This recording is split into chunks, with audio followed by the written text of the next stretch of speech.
Hey, good morning, everybody. I always say that, good afternoon or whatever.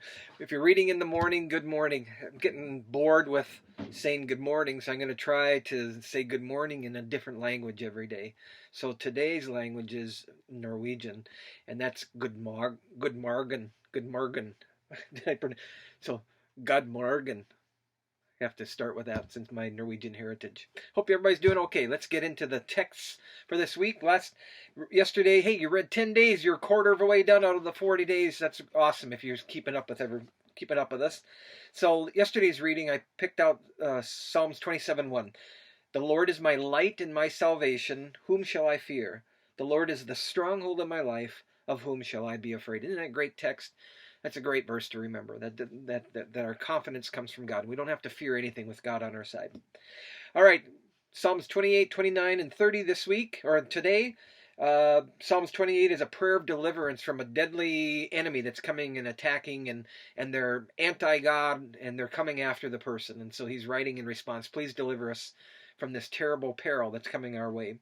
In Proverbs 28, it's a prayer of deliverance, or excuse me, Proverbs 29 is a hymn of praise of the God of creation, whose glory, it's really kind of a cool psalm. In fact, I'm going to read some to you from this, but it's kind of a cool psalm because he's watching a thunderstorm come over, and he sees God's glory is expressed in the thunderclaps and just the loud booms and the clashes.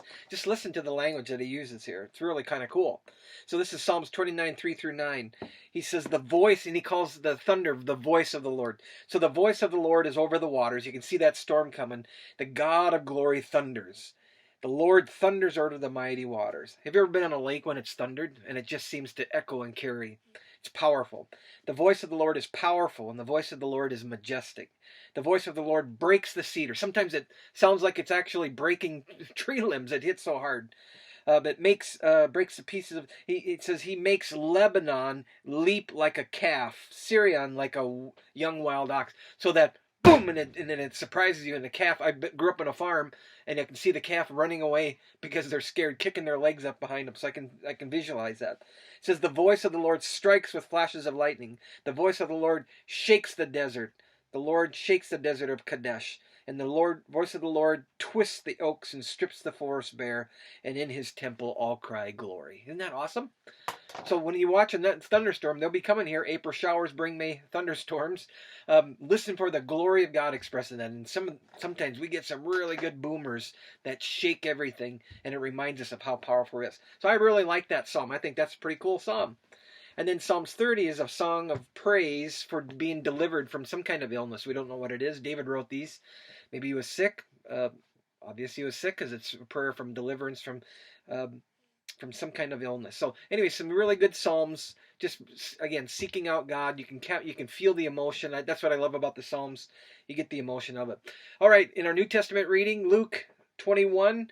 One of the things that will come up there, and it fits perfectly with what's happening with the pandemic, is Jesus starts to talk about the destruction of the temple and also the signs of the end times. So they were walking by the temple in Jerusalem, and the temple was one of the magnificent buildings of that time in antiquity. It was massive, and it was one of the greatest things that was out there. And so it almost felt like it was indestructible. And for the Jewish people, they knew that God would never allow something to happen like that. And Jesus says, after the disciples ask him, he says, tell you what, there's not going to be a stone left in this building in not too long. And the disciples asked, when is that going to be? When's that going to happen? Is that going to happen? And then Jesus starts talking about some things that a lot of people use to describe what end times were. First, he said there would be messiahs that would come and try to mislead people, and that actually happened back in that first century. There were some Jewish messiahs that came and led people away. Now they were put down, and sometimes it was a rebellion that was put down. So that was happening there. So he says, watch out, don't go after false prophets. He says various prophets will rise and fall.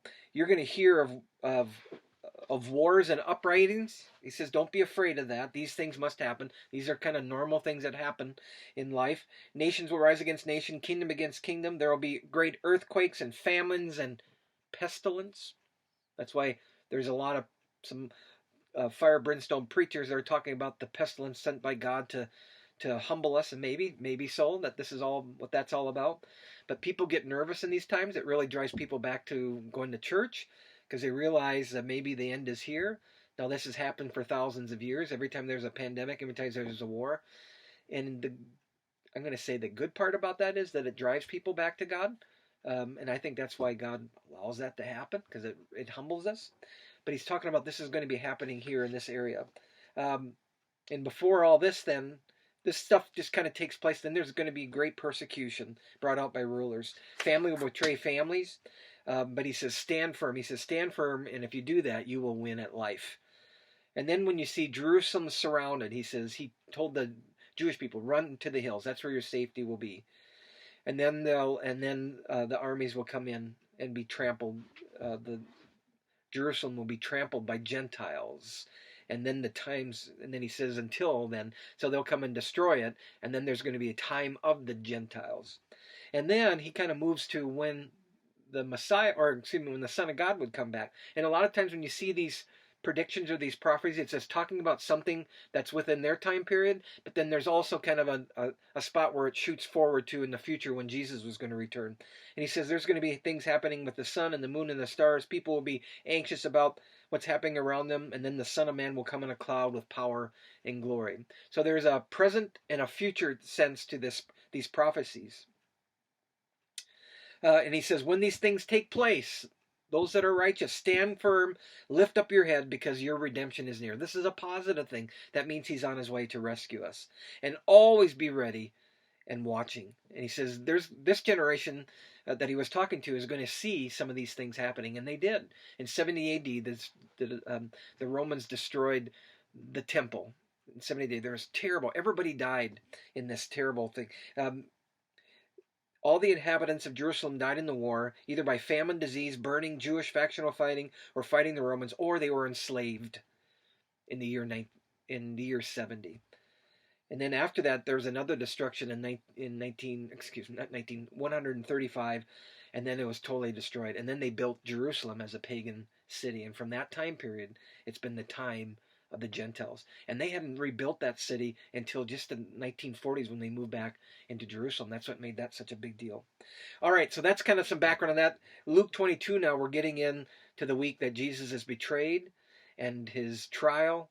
First his time in the garden, his trial, all these different things it's interesting that it's Easter week this week, and so we get to read again this story. So it's a humble time reflecting on what Jesus did for us as we get ready for Resurrection Sunday. So I hope you have a really good day today and a good chance to read and to learn from the Lord. Blessings, everybody.